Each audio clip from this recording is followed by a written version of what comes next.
hello and welcome to all my channel Tansuman Classes. I am Suman Kanwar, teach you geography chapter number 1 resources and development यानी संसाधन और उनका विकास। तो आज हम संसाधनों के बारे में पढ़ेंगे, रिसोर्सेज के बारे में पढ़ेंगे और उसे कैसे डेवलप किया जा सकता है, कौन कौन सी टेक्निक्स को हम यूज़ करके उसको और बेटर यूटिलाइजेशन कर सकते हैं रिसोर्सेज का। सो इन फ्यूचर वो रिसोर्सेज हमारे लिए हेल्पफुल हो, हमारे डेवलपमेंट को आगे बढ़ाए और साथ ही साथ हमारे यूज़ में आए।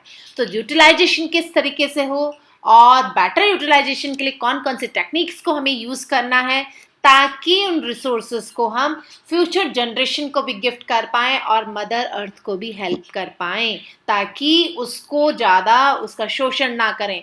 उसके जो रिसोर्सेज हैं उनको बेटर यूटिलाइजेशन करके हमारी लाइफ को कंफर्टेबली हम जिएं, ताकि अब हमारे जो रिसोर्सेज हैं वो तो है लिमिटेड, बट जैसे जैसे पॉपुलेशन बढ़ रही है रिसोर्सेज की ज़्यादा ज़रूरत है, तो हमें कहीं ना कहीं अपने रिसोर्सेज को संभाल के रखना चाहिए, क्योंकि रिसोर्सेज बहुत ज़्यादा वैल्यू रखते हैं, इनकी खुद की एक वैल्यू होती है। तो क्लास जिसने भी लाइक और सब्सक्राइब नहीं किया है प्लीज़ लाइक और सब्सक्राइब करते रहिए, ताकि आपको फ्यूचर में हम और ज़्यादा अच्छे वीडियोस अवेलेबल कराते रहें। So as you all know, resources are very important for us, and human beings have a kind of interaction with physical environment, technology and institution। जैसा कि आप सबको पता है कि जो मानव है वो कहीं ना कहीं अपने फिजिकल जो इन्वायरमेंट है, उसका जो भौतिक पर्यावरण है, उसके जो टेक्नोलॉजी हैं, प्रौद्योगिकी हैं और साथ ही साथ जो इंस्टीट्यूशंस हैं, इन पे डिपेंड करता है। और जो उसका विकास है, उसकी जो संस्कृति है, जो उसका इकोनॉमिक फैक्टर है, ये सब संसाधन कहलाते हैं। जैसे कि अगर कोई भी चैप्टर हम स्टार्ट करते हैं, तो जैसे चैप्टर का नाम है रिसोर्सेज एंड डेवलपमेंट, तो अगर हमें कोई भी पहले क्वेश्चन पूछता है कि भाई रिसोर्सेज है क्या, पहले ये भी तो पता होना चाहिए।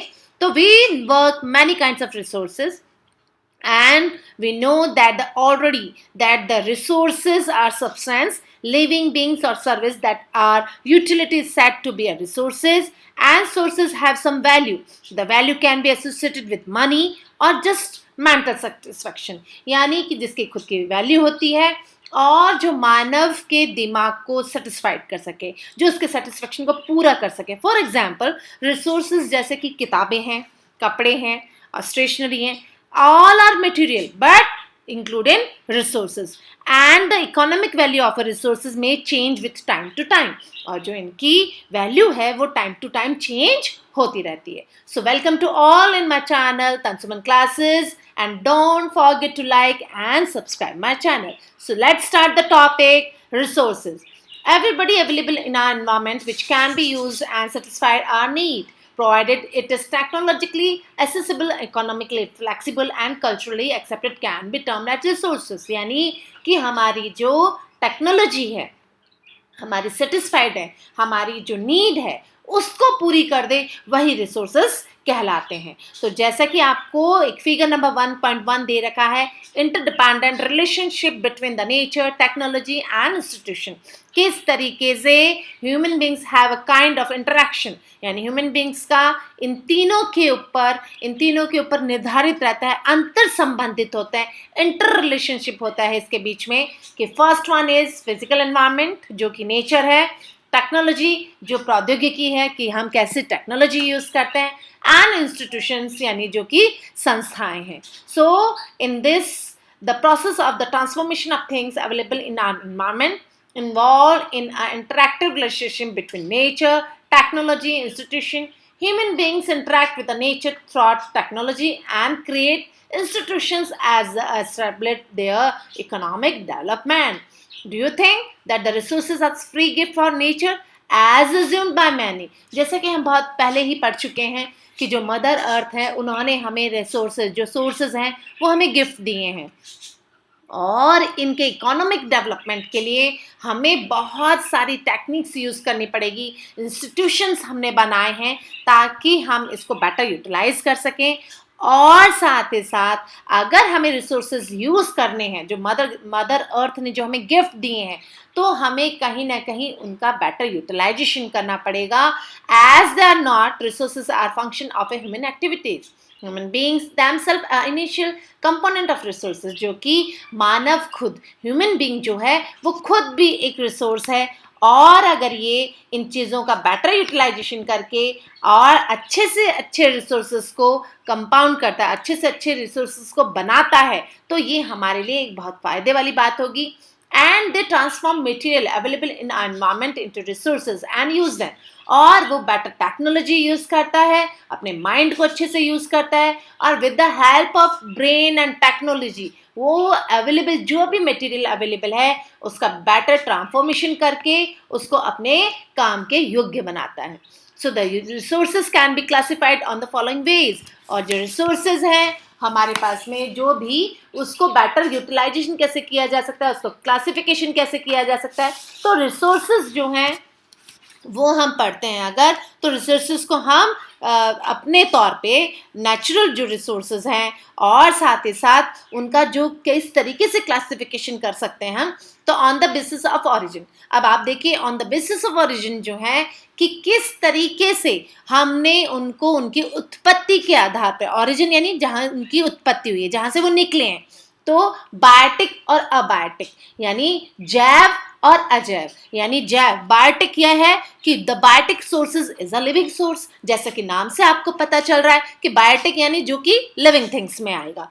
और अबायोटिक वो होंगे जिनमें नॉन लिविंग थिंग्स होते हैं, जिनमें की जान नहीं होती है। So the biotic resources is a living source and abiotic resources is a non-living resources, जैसा कि हम पहले पढ़ चुके हैं। On the basis of exhaustibility आप रेन्यूएबल एंड नॉन रेन्यूएबल। अब जो कि एक्सेसिबिलिटी हमने किया है उसको हमने समय के अनुसार, समयता के अनुसार अगर हमने उसको उसके आधार पे बांटा है, तो रेन्यूएबल यानी जिसको कि हम वापस रेन्यूड कर सकते हैं, एंड नॉन रेन्यूएबल जिसको कि हम वापस उसमें नवीनीकरण यानी उसको हम वापस चेंज नहीं कर सकते हैं, उसमें कुछ चेंज नहीं हो सकता है।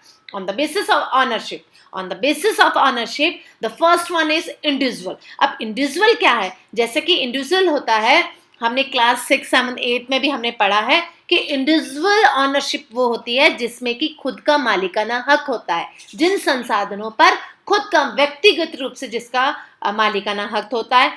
जैसे कि प्लांटेशन है, पॉस्चर है, जैसे कि हमारे खुद के खेत होते हैं, छोटे छोटे फार्म हाउसेस होते हैं जिन पे कि हम इंडिविजुअल अपनी खेती करते हैं, अपनी जमीन पे प्लांटेशन करते हैं, that is called the individual.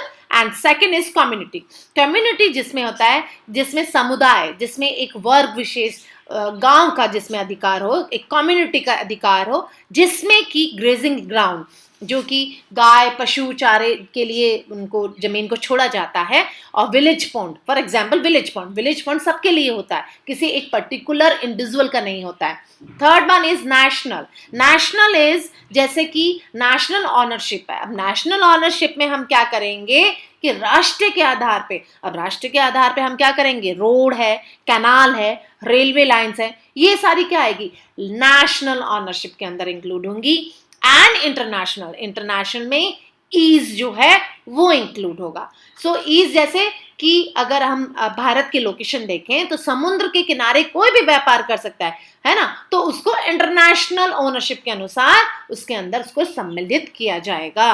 And D1 is on the basis of status of development, विकास के आधार पर हम उसको किस तरीके से आधार पर उसको बांटेंगे। So first one is potential यानी संभावी तरीके से। अब पोटेंशियल जो है, and second is development, stock and reserve. अब पोटेंशियल में हम आ जाएंगे कि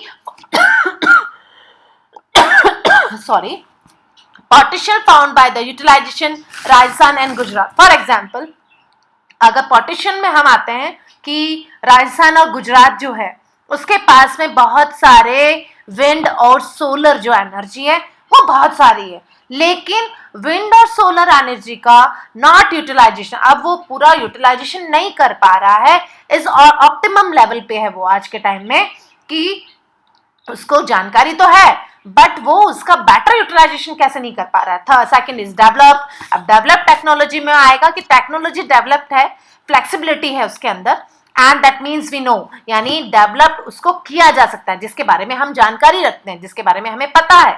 third one is stock. Stock means that's no technology hardness them hydrogen. जैसे कि हमें स्टॉक तो है बट टेक्नोलॉजी जो है वो हार्शनेस नहीं है उसमें. जैसे कि हाइड्रोजन है, हाइड्रोजन हमारे चारों तरफ है, लेकिन उसका किस तरीके से बेटर यूटिलाइजेशन हम कर सकते हैं वो हमें नहीं पता है. For example, the amount of resources available for the use is called its stocks. यानी रिसोर्सेज अवेलेबल तो है जिसका कि हम इस्तेमाल आगे कर सकते हैं. And fourth one is reserves. Reserves means subsets of stock use of the existing technology. For example, water or dam. For the forest is a reserve resources but we can use in future. ये जिसका कि हम reserve करके रख रहे हैं, जिनके बारे में हमें पता है. फॉर एग्जाम्पल वाटर है, डैम है, फॉरेस्ट है, ये सब रिजर्व जो डेवलपमेंट रिजर्व बेसिस पे ये क्लासिफिकेशन होगा रिसोर्सेज का. अब रिसोर्सेज आप देखिए, रिसोर्सेज का एक बहुत ही अच्छे से आपको डिस्ट्रीब्यूशन दे रखा है कि रिसोर्सेज है क्या. तो जैसा कि हम पढ़ चुके हैं कि रिसोर्सेज वो हैं जो हमें मदर अर्थ ने गिफ्ट किए हैं और हमारे आगे आने वाले टाइम में वो हमारे बेटर यूटिलाइजेशन के लिए होता है. रिसोर्सेज वो हैं जो कि हमें मदर अर्थ से गिफ्ट मिला है और साथ ही साथ क्या है, एनी सब्सटेंस लिविंग बीइंग्स और service that has utility and can be use in any possible way, it is called can be a resources. And we divided into two parts. First one is natural. अब natural resources क्या है? Natural resources जो हमें mother earth से gift मिला है और फिर हम उसको better utilization कैसे कर सकते हैं. तो natural resources are those that are taken from the nature, जो कि हमें nature से मिला है. We also divided into two parts, renewable and non renewable. Renewable जो रिसोर्सेज है, रेन्यूएबल्स यानी जिसको कि हम चेंज कर सकते हैं, जिसको रेन्यूड कर सकते हैं अपने अनुसार. तो सेकंड इज नॉन रेन्यूएबल. तो renewable sources and renewable sources can be used without any risk for its ending and it can be used for the exit and unlimited quantity. यानी कि जो अनलिमिटेड क्वांटिटी में है और जिसे हम बेहिचक यानी बिना डरे उसे यूज कर सकते हैं. But on the other hand non renewable जो रिसोर्सेज होते हैं, the non renewable resources is one which is present in limited quantity. यानी ये लिमिटेड क्वांटिटी में है, इसके बारे में हमें अधिक से अधिक जानकारी होनी चाहिए और साथ ही साथ ये नॉन रेन्यूएबल है क्योंकि ये लिमिटेड है. The renewable resources were also divided into two parts, continuous. For example, जो renewable resources होते हैं वो continuous होते हैं, फ्लो करते हैं, जैसे कि विंड और वाटर. यानी नॉन रेन्यूएबल में यानी ये खत्म हो नहीं होंगे, इनको हम बेटर यूटिलाइजेशन कर सकते हैं. एंड बायोलॉजिकल यानी नेचर, वेजिटेशन, फॉरेस्ट जो कि हमें प्रकृति के द्वारा मिला है. And second one is wild life. And the non renewable means recycle, जिसे कि वापस बनाया जा सकता है. रिसाइकिल यानी जिसे कि हम वापस यूज कर सकते हैं. और साथ ही साथ में मेटल है. अब जैसे मेटल है उसको वापस हम पिघला के वापस उसको दूसरे फोल्ड में दूसरे तरीके से इस्तेमाल कर सकते हैं. लेकिन जो नॉन रेन्यूएबल है जैसे कि फॉसिल फ्यूल्स है, एक बार अगर हमने इसे यूज कर लिया तो अब हम फिर उसको फर्दर जो आगे आने वाले समय में हम उसको और यूज नहीं कर सकते. जैसे कि कोल है, पेट्रोल है ना, इनको हम वापस नहीं बना सकते हैं. So the activity is development of the resources. अब डेवलपमेंट जो है वो किस तरीके से संभव है, इनका विकास जो है, संसाधनों का जो विकास है वो किस तरीके से संभव है. तो resources are vital for human survival as we all is maintaining the quality of life. It was believed that the resources are free gift of nature. जैसा कि हम सबको पता है कि मदर अर्थ ने हमें ये गिफ्ट दिया है, नेचर ने जो हमें गिफ्ट दिया है. As a result, human being use them और indiscriminately यानी हमने बहुत इनडिस्क्रिमिनेट तरीके से इसका यूज किया है. And this has lead to be the following major problems, जिसकी वजह से बहुत सारी समस्याएं, प्रॉब्लम्स खड़ी हो गई हैं. क्योंकि अब फ्री ऑफ कॉस्ट अगर हमें नेचर ने गिफ्ट किया है तो हमने उसकी वैल्यू नहीं रखी, हमने उसको बिना सोचे समझे इनडिस्क्रिमिनेटली हमने उसे यूज किया.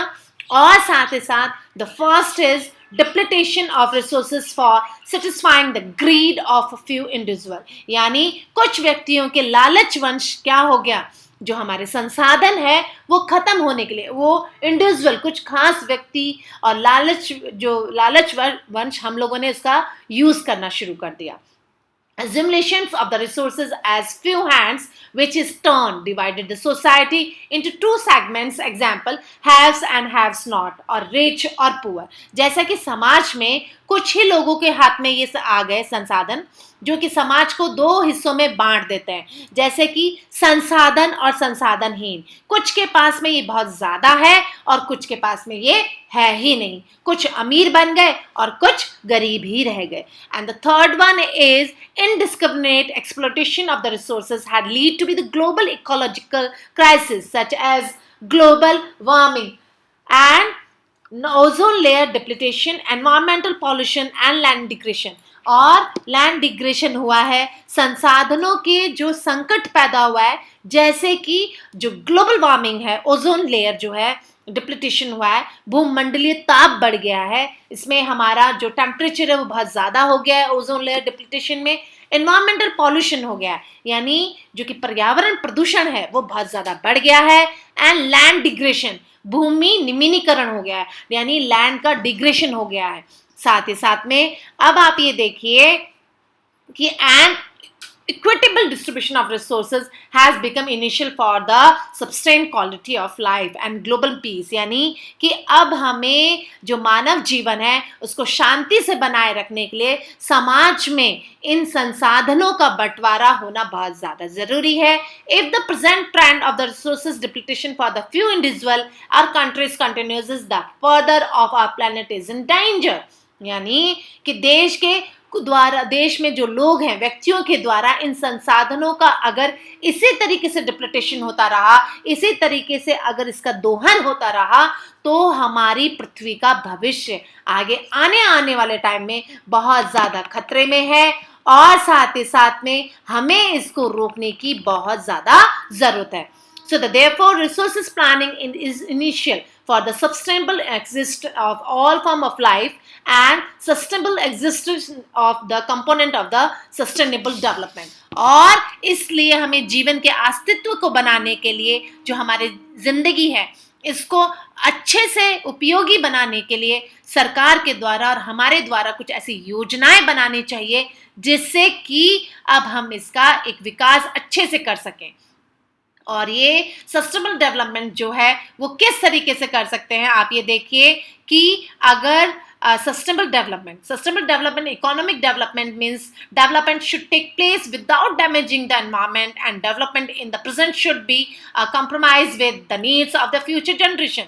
यानी हमें इसका विकास इस तरीके से करना है कि पर्यावरण को बिना नुकसान पहुंचाए वर्तमान में जो फ्यूचर में अभी हमारे पास में विकास की जो भी प्रतिक्रियाएं हैं, जो भी हमारे पास अभी प्रेजेंट है, उसके साथ हम कुछ कॉम्प्रोमाइज ना करते हुए आगे आने वाली पीढ़ियों के लिए किस तरीके से हम उसे और उपयोगी बना सकते हैं, ये हमें सीखने की बहुत ज़्यादा ज़रूरत है। सो रियो डी जेनेरो पृथ्वी सम्मेलन जो कि अर्थ समिट हुआ है 1992 में, in June 1992 more than 100 heads of the state met in Rio de Janeiro in Brazil. जो रियो डी नारियो जेनेरो में ब्राज़ील में फर्स्ट इंटरनेशनल अर्थ समिट हुआ, सम्मेलन हुआ, and this summit was convened of the addressing urgent problem of the environmental protection of the social economic development of the global level, and assembled leaders signed the declaration of the global climate change and the biological diversity। The Rio Convention has endorsed the global forest principle and adopted agenda 21 for achieving sustainable development in 21st century। 21st century में ये एक सहमति लाई गई है, एक घोषणा पत्र पर हस्ताक्षर करे गए हैं कि किस तरीके से भूमंडलीय जलवायु जो चेंज हो रही है, जैविक जो विविधता आ रही है, जो क्लाइमेट चेंज हो रहा है, इसको किस तरीके से एक हस्ताक्षर किए कि किस तरीके से एक सहमति जताई गई कि अब हमें इसको बचाने की ज़रूरत है, इसके विकास करने की ज़रूरत है। एंड एजेंडा 21, अब एजेंडा 21 क्या है? It is the declaration signed by the world leaders in 1992 at the United Nations Conference of Environment and Development, and which took place at the Rio de Janeiro, Brazil. The aims of the achieving global sustainable development. It is an agenda of combat environmental damage, poverty, disease throughout global cooperation, and common interest, mutual needs and shared responsibility in one major objective of the Agenda 21, and this every local government should draw its own local Agenda 21. जैसा कि Brazil का जो शहर है रियो de Janeiro, इसमें 1992 में आपको बताया जा रहा है कि संयुक्त राष्ट्र पर्यावरण और विकास सम्मेलन के द्वारा यहाँ पे राष्ट्र अध्यक्षों ने एक साइन किया, एक स्वीकृति लाई गई जिसमें कि और इसमें अचीव किया गया, इसमें एक उद्देश्य रखा गया कि कैसे भूमंडलीय सतत है जो हमारा एजेंडा है वो ऐसे बनाया गया कि एनवायरमेंट को डैमेज नहीं करना है, और साथ ही साथ इसके अनुसार इसका उद्देश्य क्या था कि जो रोग है, गरीबी है, पर्यावरणीय एनवायरमेंटल डैमेज जो हो रहा है, पर्यावरणीय क्षति जो हो रही है, डैमेज, उसको, पॉवर्टी को एंड डिजीज, और जो कि रोग हो रहे हैं उनसे हमें निपटने की जरूरत है। और कॉमन इंटरेस्ट इसमें लिया गया, सबकी एक सहमति ली गई कि किस तरीके से हमें प्रत्येक स्थानीय निकाय द्वारा स्थानीय एजेंडा तैयार करा गया और उसके लिए डेवलपमेंट कैसे किया जा सकता है, ये सब इसमें हमने रीड किया। तो अब आप ये देखिए, मानव गुणवत्ता को बनाए रखने के लिए, विश्व शांति बनाए रखने के लिए हमें हमारे समाज के जो भी संसाधन है इनको हमें इनके भविष्य में खतरे में ना पड़े, तो हमें इसका बेटर यूटिलाइजेशन करना चाहिए। सो द रिसोर्सेज प्लानिंग, अब रिसोर्सेज प्लानिंग में क्या लाया गया? प्लानिंग इज वाइडली एक्सेप्ट किया गया as a strategy for the judicious use of resources. It has important in a country like India, which has a numerous diversity in the availability of resources. There, the reason which are rich in certain type of resources but are different in some order. यानी जो कि संसाधनों का विवेकपूर्ण तरीके से, यानी हमें जो इनका नियोजन है, जो कि इनका बंटवारा है, वो जुडिशियस तरीके से करना चाहिए, और साथ ही साथ ये हमारे कंट्री के लिए बहुत ज़्यादा ज़रूरी है। और इंडिया एक ऐसा देश है जहाँ पे कि संसाधनों में अनमरस डाइवर्सिटी है, यानी विविधता है इसमें, और अलग अलग तरीके के ये जो रिसोर्सेज हैं यहाँ पे अवेलेबल है, और अलग अलग रिसोर्सेज अवेलेबल होने की वजह से ये जो इंडिया है, भारत जो है, ये बहुत ज़्यादा रिच है, और अलग अलग रिसोर्सेज का किस तरीके से बेहतर उपयोग किया जा सकता है ये हमें इंडिया से सीखना ज़रूरी है। So there are some reasons which can be considered self-sufficient in terms of the availability of resources. There are some reasons which have an acute shortage of some vital resources. अब आप ये देखिए कि मानव जीवन की गुणवत्ता, मानव के जीवन में गुणवत्ता लाने के लिए हमें जो अत्यधिक इन रिसोर्सेज को कम करना पड़ेगा, और साथ ही साथ में हमें इन रिसोर्सेज का बेटर यूटिलाइजेशन करना पड़ेगा, और कुछ ऐसी योजनाएं बनानी पड़ेंगी, कुछ हमें इस तरीके से हमें इसके विकास के लिए, इसके लिए भागीदारी हमें अपनी निभानी पड़ेगी कि हम इसके अंदर सहयोग कर सकें और बेटर यूटिलाइजेशन कर सकें। For example, the state of Jharkhand, Chhattisgarh and Madhya Pradesh are rich in minerals and coal. जैसा कि हम पहले क्लास 9th में भी पढ़ चुके हैं कि जो छत्तीसगढ़ है, झारखंड है एंड मध्य प्रदेश में, और साथ ही साथ यहाँ पे क्या है, यहाँ पे जो मिनरल्स हैं, जो कोयला है, वो बहुत ज़्यादा डिपॉजिट है। लेकिन साथ ही साथ में Arunachal Pradesh are abundance of water resources, और अरुणाचल के पास में, अरुणाचल प्रदेश में पानी के जो रिसोर्सेज हैं वो बहुत ज़्यादा है, but lack of infrastructure development. आपको जान के बड़ी हैरानी होगी कि हमारे यहाँ पे झारखंड, मध्य प्रदेश, छत्तीसगढ़ में कोयले की बहुत सारी खानें हैं, बहुत सारी खानें हैं, वहाँ पे बहुत ज़्यादा डिपोजिशन है, कोल डिपोजिशन बहुत ज़्यादा है, लेकिन साथ ही साथ में अरुणाचल प्रदेश में पानी बहुत ज़्यादा है, जल संसाधन के प्रचुर मात्राएं यहाँ पे हैं, लेकिन यहाँ पे क्या है, यहाँ पे उनकी जो मूल रूप से इनके डेवलपमेंट के लिए इंफ्रास्ट्रक्चर नहीं है। So the state of Rajasthan are very rich ways endowed with the solar and wind energy. और जैसा कि आपको पता है कि राजस्थान जो है वो पवन ऊर्जा और जो सौर ऊर्जा कहलाती है, सोलर एंड विंड एनर्जी में बहुत ज़्यादा इसके प्रचुर बहुयात है ये। क्यों? क्योंकि बहुत ज़्यादा गर्मी वाला एरिया है, बहुत ज़्यादा सन रेज है यहाँ पे, हॉटनेस बहुत ज़्यादा है, डेजर्ट एरिया है, और यहाँ पे साथ ही साथ में जब सोलर एनर्जी और विंड एनर्जी बिकॉज ऑफ हवाएं चलती हैं, सूरज की तेज किरणें हैं, but lack of water resources, परंतु वाटर रिसोर्सेज कम है। एंड साथ ही साथ में the cold desert of Ladakh and respectively isolated with the rest of the country. और जैसा कि आपको पता है कि लद्दाख जो है वो शीत मरुस्थल है, कोल्ड डेजर्ट है। अब कोल्ड डेजर्ट है यानी बहुत ज्यादा ठंडी वाला प्रदेश है।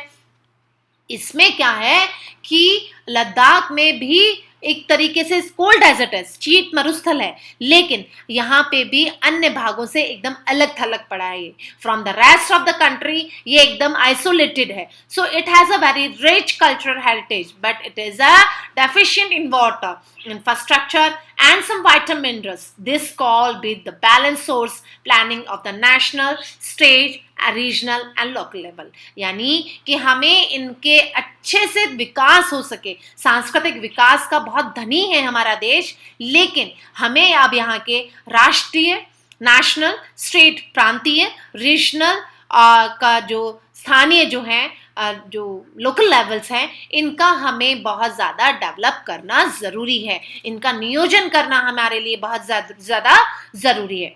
तो रिसोर्सेज प्लानिंग जो है इंडिया में वो हम किस तरीके से कर सकते हैं, भारत में संसाधनों का जो नियोजन है वो प्लानिंग किस तरीके से कर सकते हैं। तो resources planning is a complex process which involves, यानी जो संसाधन है इनको प्रोसेस करना बहुत ही जटिल, कॉम्प्लेक्स यानी बहुत ही जटिल, बहुत ही मुश्किल समझ है। ये बहुत मुश्किल क्यों है? Because first is identification and inventory of the resources across the region of the country. This involves solving of the mapping and the qualitative and the quantitative of estimations and the measurement of the resources. यानी कि अब जो resources है उनको पहले तो हमें identification करना पड़ेगा कि विभिन्न प्रदेशों में कौन कौन से संसाधन मिलते हैं, उनकी पहचान करनी पड़ेगी, उनका एक इंडेक्स बनाना पड़ेगा, उनके बारे में लिखना पड़ेगा, और साथ ही साथ में इसका सर्वेक्षण करना पड़ेगा। हमें सर्वे करने की जरूरत पड़ेगी, मैपिंग करने की जरूरत, मानचित्र बनाने पड़ेंगे, मैप बनाने पड़ेंगे, और क्वालिटेटिव यानी गुणवत्ता, उसकी कैसी गुणवत्ता है, वो मिनरल्स जो मिल रहे हैं वो किस तरीके के मिल रहे हैं, और साथ ही साथ उनकी मात्रा कितनी है, क्वांटिटिव मात्रा यानी वो कितनी क्वांटिटी में है वहां पे, ये अनुमान लगाना बहुत ज्यादा मुश्किल है। क्योंकि भारत जो है ऐसा देश है कि वहां पे मिनरल्स बहुत है। अब आप छोटा नागपुर की प्लेट्यू की तरफ जाइए, दक्षिण के लावा पठार की तरफ जाइए, आप उत्तरी मैदान की तरफ आइए, आप हिमालय की तरफ जाइए, आप डेजर्ट एरिया की तरफ जाइए, मिनरल्स आपको बहुत ज्यादा मिलेंगे, लेकिन उसके बेटर यूटिलाइजेशन वो कितने हैं वो हमें नहीं पता है। तब तक हम उसकी प्लानिंग में बड़ा दिक्कत आएगी। And second is involving a planning structure.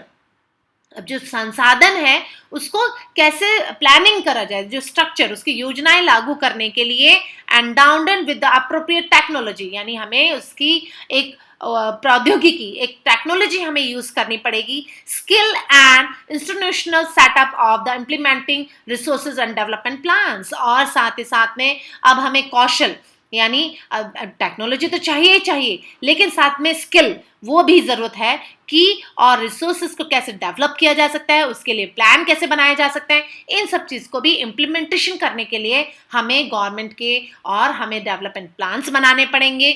Third one is matching the resources development plans with overall national development plans, और मैचिंग करना पड़ेगा जो राष्ट्रीय विकास योजनाएं हैं उनमें उनका समन्वय कैसा हो, यानी कि मैच करना पड़ेगा कि रिसोर्सेज डेवलपमेंट प्लान कुछ ऐसे बनाए जाएं ताकि नेशनल डेवलपमेंट प्लान के साथ वो मैच हो जाए।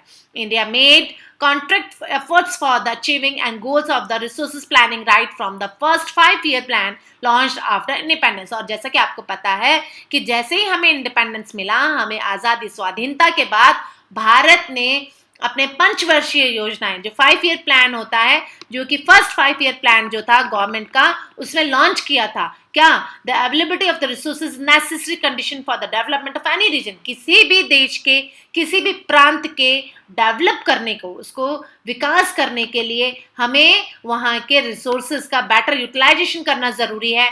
But more availability of resources in the absence of the corresponding changes in technology and institution में हिंडर डेवलपमेंट, यानी कि अब हमें जो पंचवर्षीय योजनाओं में प्रौद्योगिकी का इस्तेमाल किया हमने और संसाधनों के अधिक अच्छे से उपलब्धता और उसका विकास संभव नहीं हो पा रहा है। अब वो क्यों नहीं हो पा रहा है? There are many region in our country, इसके बहुत सारे कारण हो सकते हैं।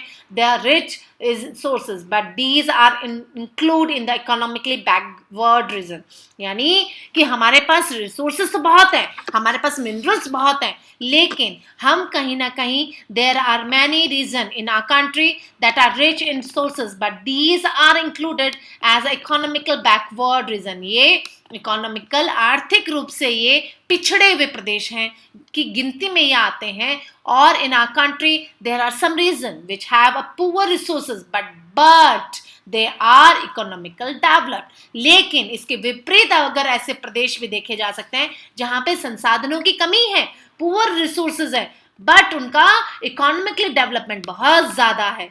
तो क्या आप ऐसे कुछ संसाधनों के बारे में बता सकते हैं? आप डिस्कस करिए। And the history of the colonization, अब आप ये चीज़ बहुत ज़्यादा ज़रूरी है, जैसा कि हम हिस्ट्री में बहुत पहले से पढ़ते आ रहे हैं कि ब्रिटिशर्स आए, उन्होंने हमारे ऊपर आक्रमण करा और हमारे मिनरल्स को, हमारे जो संसाधन हैं उनका बेटर यूटिलाइजेशन किया और उन्होंने ब्रिटेन में भेजना शुरू कर दिया। वो हमसे रॉ मटेरियल लेते थे और उसको जो फाइनल प्रोडक्ट होता था उसको वो भेजना शुरू कर दिया। ये क्यों किया? Because the history of the colonialism reveals that the rich resources of the colonies were the main attraction for the foreign invader। यानी कि आप सबने इतिहास में, आप सबने हिस्ट्री में जैसे कि बहुत पहले पढ़ा है कि जो विदेशी आक्रमणकारी आए, जो उन्होंने हमारे देश पे आक्रमण करा और उनकी जो कि प्रमुख आकर्षण क्या रहा था, उनका प्रमुख आकर्षण ये रहा था जहां पे कि मिनरल्स ज्यादा हैं, जो कि बहुत बेहतर मिनरल्स हैं, वहीं पे उन्होंने ज्यादा जल्दी आक्रमण करा। It was primarily the high level of the technology development of the colonizing countries that help them to exploit resources of other region and establish their supremacy over the colonies। यानी कि उन्होंने अपना आधिपत्य स्थापित किया, कॉलोनीज बनाई जहां पे कि रिसोर्सेज बहुत ज्यादा थे, उनका एक्सप्लॉइटेड किया और अपने बेहतर उपयोग के लिए वो अपने साथ इनको ले जाना शुरू कर दिया। So therefore resources over the colonies, therefore resources can be contributed to development only when they are occupied by the appropriate technological development and institutional change। यानी it is, you must learn this paragraph by heart because यहाँ पे क्या दे रखा है कि development जो कि विकास था तभी योगदान दे सकते हैं जबकि हम किसी संसाधन को प्रौद्योगिक यानी उसको जो टेक्नोलॉजी है अगर वो हम बेटर तरीके से डेवलप्ड है तभी वो संसाधन हमारे काम के हैं। और भारत में इन सब का अनुभव करा गया है। भारत में क्या है? The India has experienced all this in a different phases of the colonization because in India development in general and sources development in the particular does not only involve the availability of resources but also the technology, quality of human resources and the historical experience of the people। यानी कि भारत में अब मानव संसाधनों की जो गुणवत्ता है उसको प्रौद्योगिकी मानव संसाधनों पर ये किस तरीके से ये हमें डेवलप कर सकते हैं, इनके लिए हम क्या अपना कंट्रीब्यूशन दे सकते हैं, तो हमें क्या किस चीज़ की जरूरत पड़ी, हमें क्यों कंजर्व करने की जरूरत है। So the conservation of the resources are vital for any development activity. जैसा कि आपको पता है कि संसाधन किसी भी तरीके के विकास में अपनी बहुत महत्वपूर्ण भूमिका निभाते हैं। यानी हमारे देश में अगर रिसोर्सेज हैं, बेटर उसकी टेक्नोलॉजी है और बेटर यूटिलाइजेशन अगर है तो हम अपने आप डेवलप कर सकते हैं। But the in relation consumptions and over utilization of resources may lead to be psychoeconomic and environmental problems। To overcome these problems, resources conservation at various level are important। जैसा कि आपको पता है कि पर्यावरणीय जो समस्याएं जो पैदा हो रही हैं इनके बचाव के लिए हमें कुछ ना कुछ उनका संरक्षण करना, इनको कंजर्वेशन करना, इनको कंजर्व करके रखना पड़ेगा। और ये बहुत सारे लेवल पे हम कर सकते हैं, अलग अलग तरीकों का इस्तेमाल करके कर सकते हैं। So that had been the main concern of the leaders and thinkers in the past. जैसा कि हमारे जो नेता हैं, हमारे जो शुभचिंतक हैं, हमारे देश में जो एक चिंता का विषय बना हुआ था कि कैसे थिंकर्स जो थे वो बताते हैं कि हमारे पास्ट में हमने हमारे जो संसाधन है, हमारे रिसोर्सेज जो है उनका शोषण किया है, बट उसको बेटर यूटिलाइजेशन के लिए हम बहुत कुछ कर सकते हैं. फॉर एग्जाम्पल, गांधी जी ने बोला है कि Gandhi ji was very apt in the voicing its concern about the resources. यानी गांधी जी ने एक बहुत ही अच्छे तरीके से ये अनुभव किया था और उन्होंने गांधी जी ने संसाधनों और संरक्षण पे अपनी चिंता भी जताई थी. इन्होंने ये कहा था कि कंजर्वेशन बहुत जो कंजर्व करना, हमारे रिसोर्सेज हैं उनको कंजर्व करना बहुत ज़्यादा ज़रूरी है. ये हमारे लिए, हमारे भविष्य के लिए ज़रूरी है. हमारे पास यानी हर व्यक्ति की ज़रूरत होती है, आवश्यकता पूर्ति करता है. कुछ ना कुछ एक लेवल होता है कि आपने एक कहाँ तक यूज़ करेंगे. जब तक हमारा उससे काम निकल जाता है तब तक ही वो रिसोर्सेस काम का होता है. लेकिन जो हमारा लालच है, अगर हमने हमारे लालच को ख़त्म नहीं किया है तो लालच की तो कोई संतुष्टि नहीं होती है. अर्थात हमारे पास there is enough for everybody needs, यानी हमारे पास में everybody needs to, not for anybody greed. यानी गांधी जी ने बहुत अच्छे से आपको बताया है, इन शब्दों में एक व्यक्त करी है अपनी चिंता किस तरीके से कि हर एक व्यक्ति की आवश्यकता को पूर्ति की जा सकती है, बट उसके लालच की संतुष्टि के लिए नहीं है. He plays a greedy and selfish individuals and exploitative nature of modern technology as the root causes of the resources depletion at the global level. And he was against mass production and wanted to replace it with the production by the masses. यानी उन्होंने जो संसाधन हमारे खराब हो रहे हैं उन्होंने उन पे चिंता जताई और कहा कि लालची और स्वार्थी व्यक्ति जो होता है वो आधुनिक जो टेक्नोलॉजी है उसके द्वारा बहुत ज़्यादा वो यूज़ कर रहा है और मॉडर्न नेचर जो हमारा नेचर है उसको मॉडर्न टेक्नोलॉजी के नाम पे वो खराब कर रहा है. डिप्लीटेशन एट द ग्लोबल लेवल हो रहा है और हमें अब अगर हमने इसके स्थान पे अधिक बड़े जन समुदाय द्वारा हमें इसका पक्षधर रखना चाहिए और प्रोडक्शन जो है by the masses and international. एक सेकंड और एक और दे रखा है. And international level the club of Rome advocate resources conservation for the first time in a more systematic way in 1968.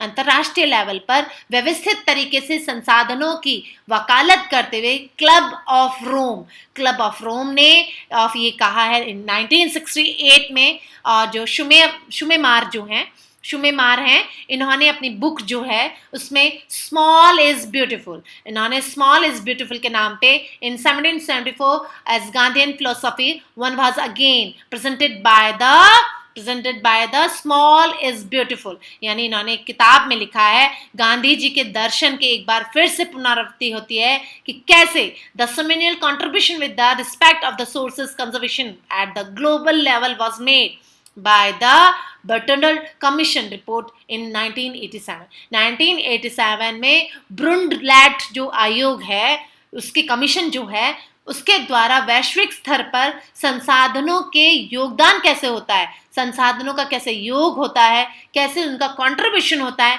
वो इस रिपोर्ट में लिखा गया है. And this report introduce the concept of the sustainable development, यानी कि किस तरीके से हम अपने जो पोषणीय विकास, किस तरीके से हम अच्छे से विकास कर सकते हैं इनको यूज करके. And advocated as means to resources conservation, इसको हम कैसे संभाल के रख सकते हैं, संरक्षण कर सकते हैं इसका. विच वॉज सस्टेनेबली सब quality published in a book initial a common future. Another significant contribution was made at the Earth Summit of Rio de Janeiro in Brazil in 1922. और जैसा कि रियो de Janeiro ब्राज़ील in 1992 में एक पृथ्वी सम्मेलन हुआ जिसमें कि जो किताब है आवर कॉमन फ्यूचर, हमारा साझा भविष्य, ये किताब प्रकाशित करी गई और इसमें पृथ्वी को किस तरीके से हम संभाल के रख सकते हैं, पृथ्वी का जो आगे आने वाला भविष्य है उसको हम किस तरीके से संजो कर रख सकते हैं. सो आई थिंक आपको बहुत अच्छे से आपने इसको समझा होगा और बहुत अच्छे से जाना होगा. So don't forget to like and subscribe my channel. Thank you.